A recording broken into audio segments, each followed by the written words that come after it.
Hello everybody, today we're introducing another principle of medical ethics, and that is the principle of respect for autonomy. When we talk about autonomy, we talk about the capacity for self-governance. It's the capacity that we have to make choices for ourselves and for our future. And we say we have the right to make these free choices for ourselves as long as we don't interfere with other people's rights. So part of autonomy is the understanding that we have good comprehension of our situation, and the choices we make with the understanding that they will have consequences. So in order for a person to be considered autonomous, we require that person to be able to trace the consequences of their actions and make those choices with respect to those consequences. If they're going to be bad consequences, that action is supposed to be avoided. So an autonomous person should be capable of identifying that issue. And when they can trace those consequences and see that they're not going to be interfering with anybody else's freedoms, then we say that person has the right to make that free choice. So here you can think of it as a capacity that we're given as adults and fully functioning psychological individuals. So we assume that when somebody makes that kind of choice, they take responsibility. So with autonomy always comes responsibility. If you are able to make those choices, that requires you to be able to take responsibility for the consequences. And this is why people who violate the social contract, people who interfere with other people's rights, lose their autonomy. They get arrested, they get sentenced and have their freedom restricted. So we say these people don't have autonomy because they're not using it to good consequences.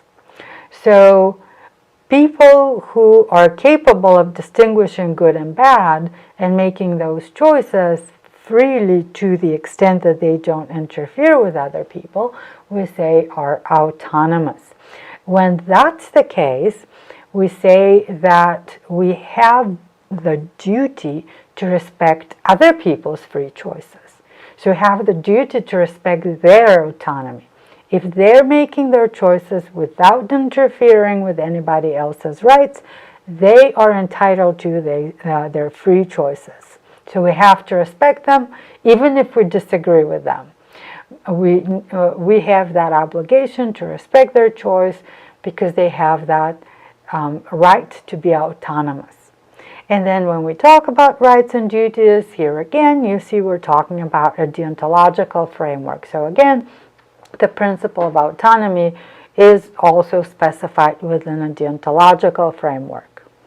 Now, here is one case in which autonomy may be in conflict with beneficence.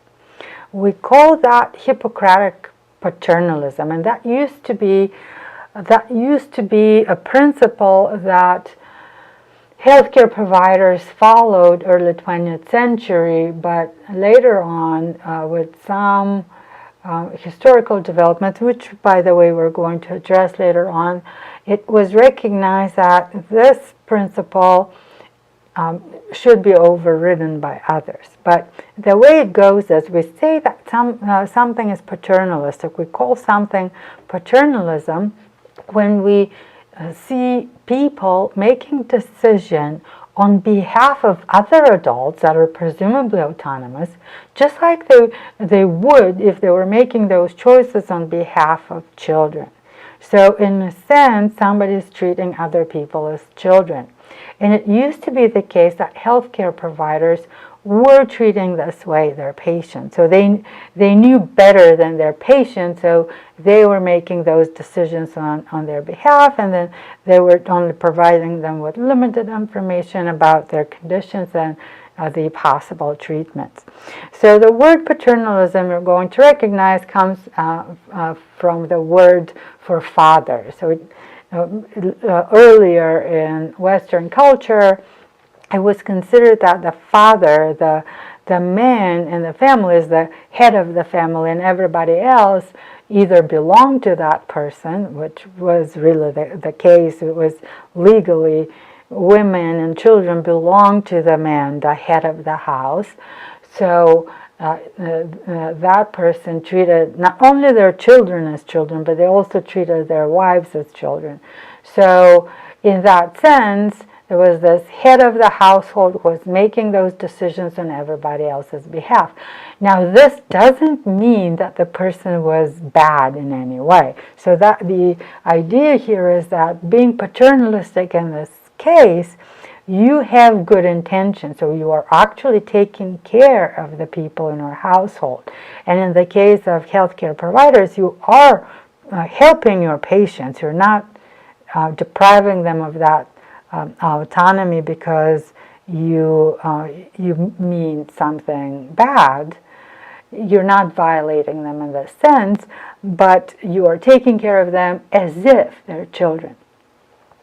Okay, so that kind of attitude is justified based on the principle of beneficence, and you're going to recognize that here we have the framework of consequentialism. Beneficence is a consequentialist principle because it looks at the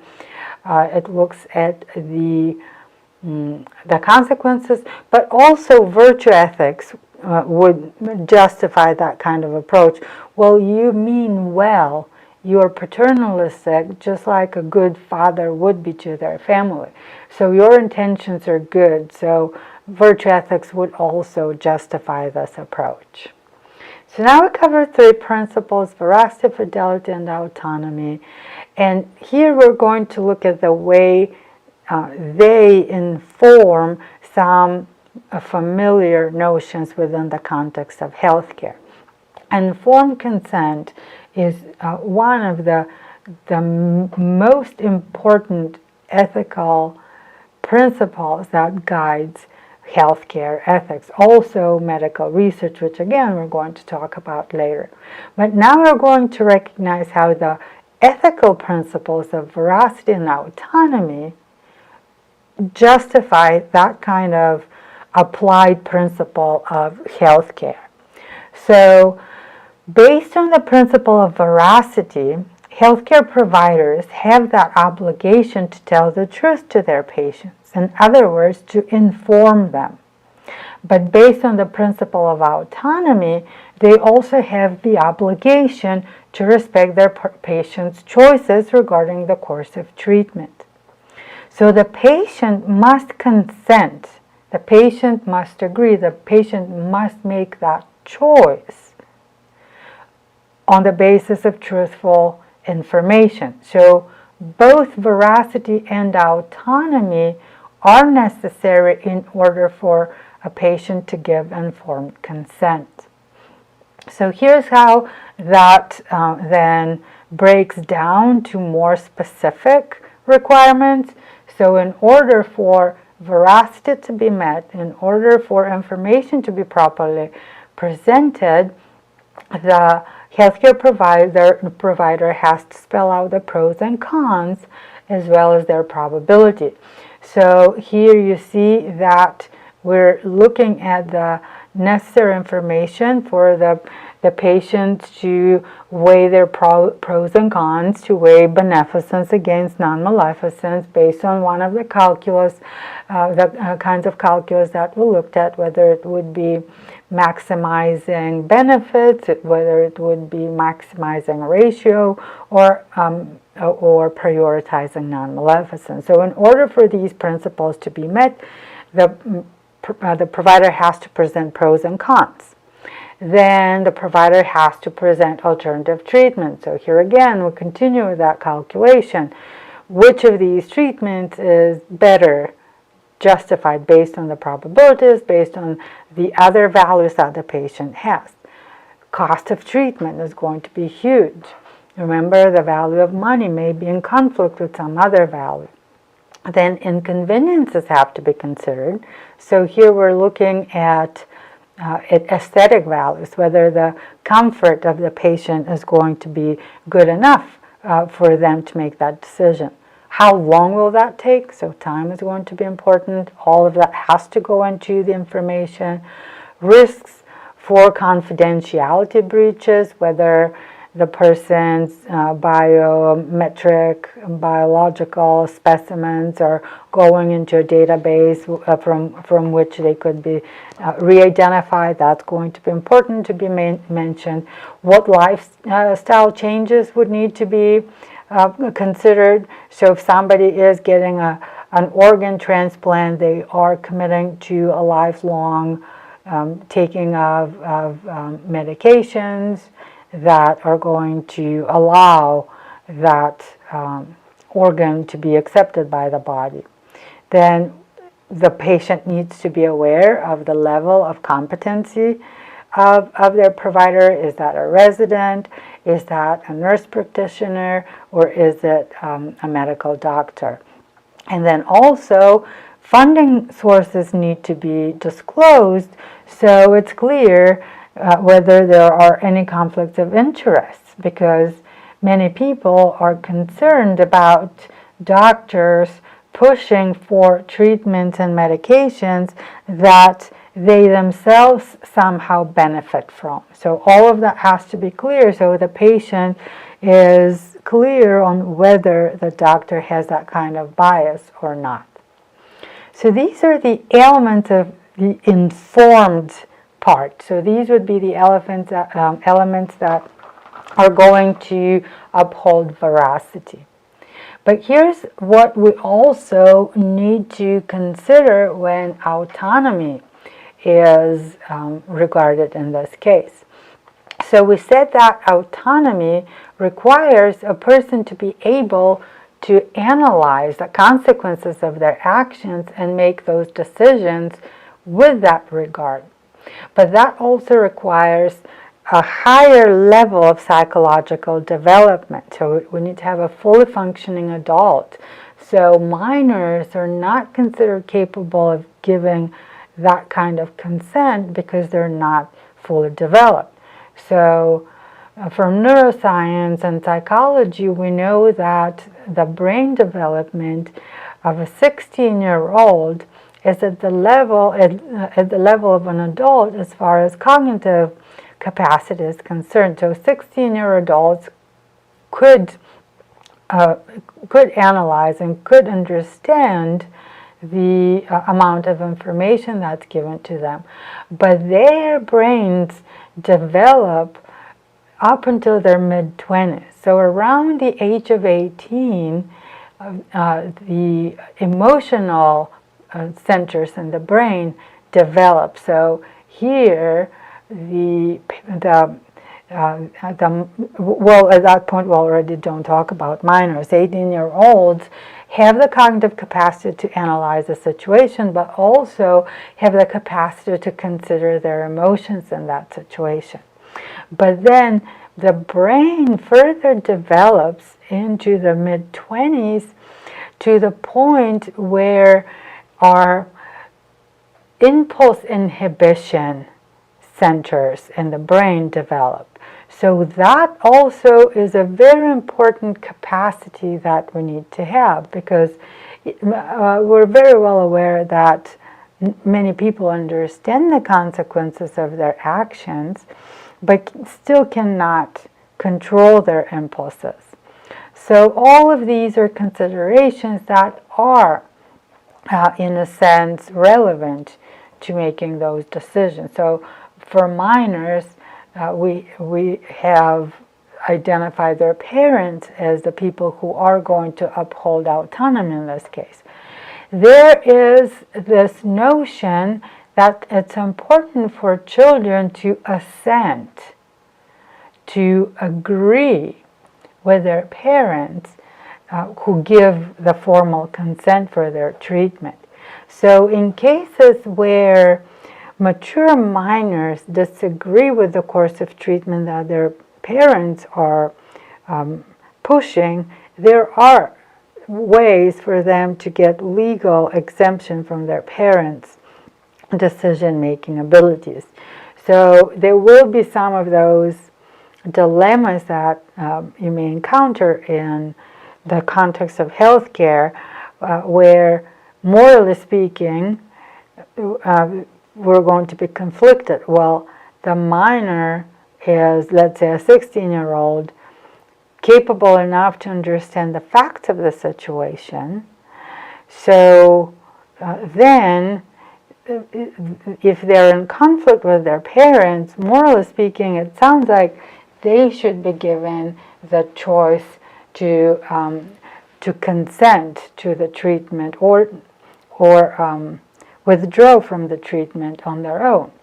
So here, that kind of dilemma has been recognized legally as well. So there are paths that will let minors get those capacities to be autonomous, to be independent, based on procedures that would give them that legal autonomy in addition to their moral autonomy. So that is a case in which conflicts may arise. Then another case is which presents similar dilemmas as in the case of people with limited cognitive capacity. So these would be people with intellectual disabilities, many of whom don't develop cognitively to the level even of 16-year-olds. So they become minors in the sense of their comprehensions of that situation. So in those cases, it's going to be important to, again, have some representative who makes those decisions on their behalf. And finally, there will be unconscious people on whose behalf somebody will have to make decisions.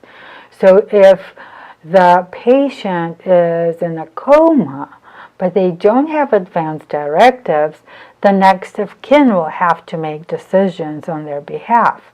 So here again, autonomy is not going to be obviously exercised by the patient, but somebody is going to be acting as their representative. And then here again, if the healthcare providers disagree, for example, with the person who's making these decisions, there are legal actions that they could take. So the custody could be taken by somebody else. And then also here, you are going to see conflict between different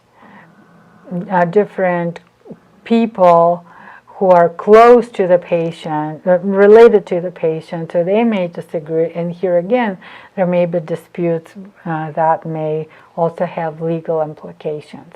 But those are cases in which autonomy is somewhat questionable. So the patient themselves are not fully capable of exercising their autonomy. But as a principle in medical ethics, there needs to be somebody who upholds autonomy on their behalf.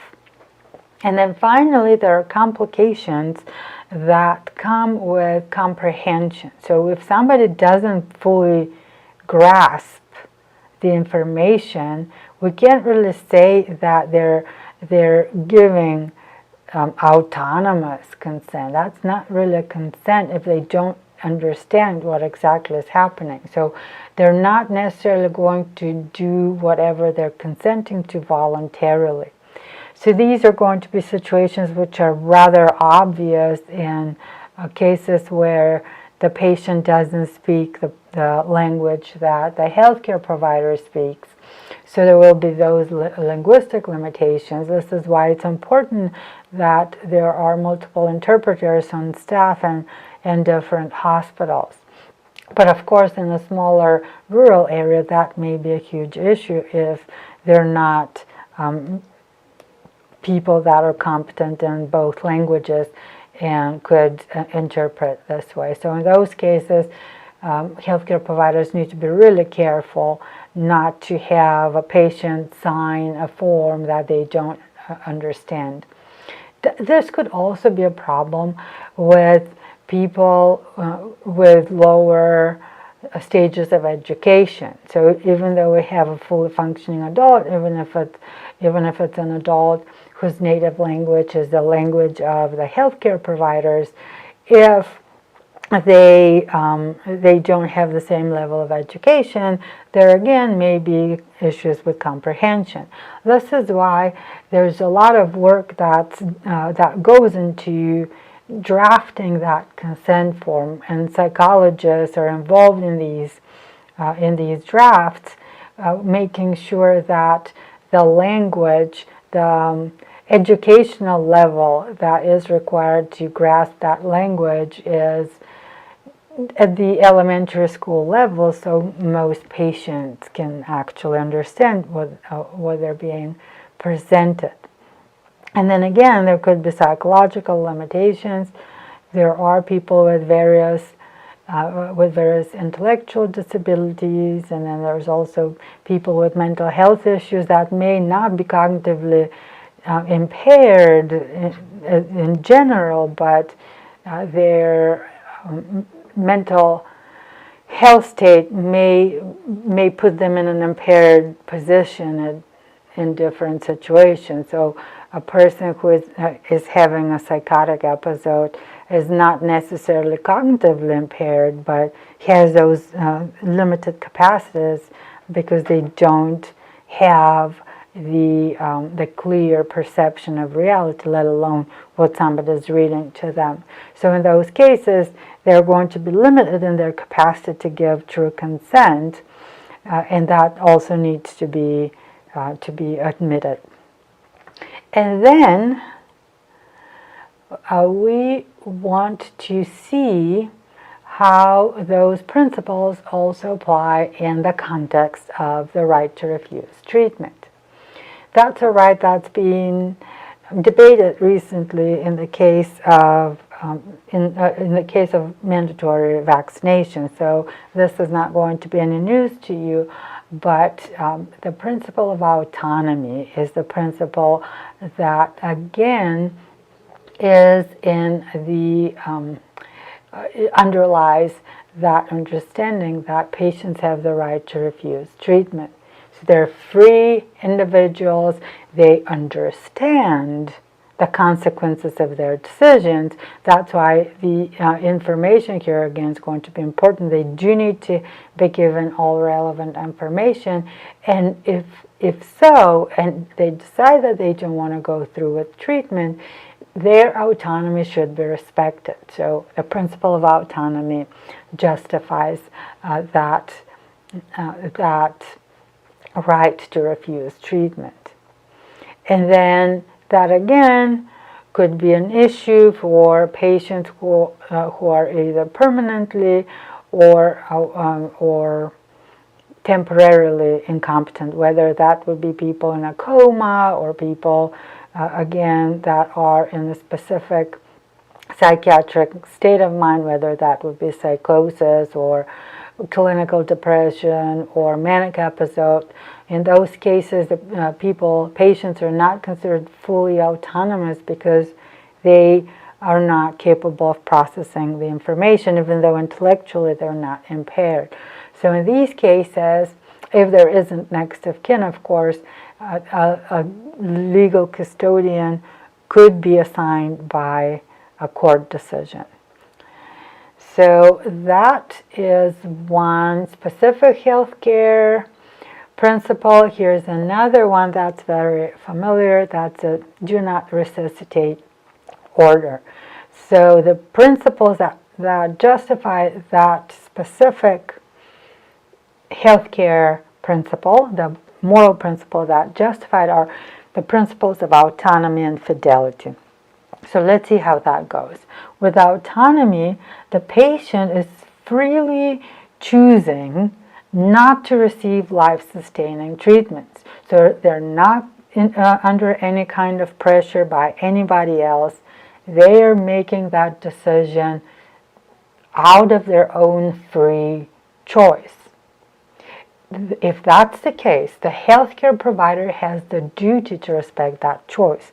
The healthcare provider should not be providing that kind of treatment which would go against the patient's free choices.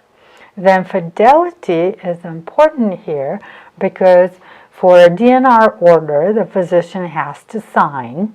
So in that sense, the physician is making a commitment that the patient's choice is going to be respected. And that means that the healthcare provider is going to have a duty not to resuscitate, the duty to stay true to the promise. So fidelity is going to be the principle that would justify that obligation. So these are the three principles that are going to complete the set of principles we're going to discuss this semester, and from now on, as you see, we're going to start applying them to specific cases and analyze ethical dilemmas and eventually make decisions on what the right thing to do will be in specific cases.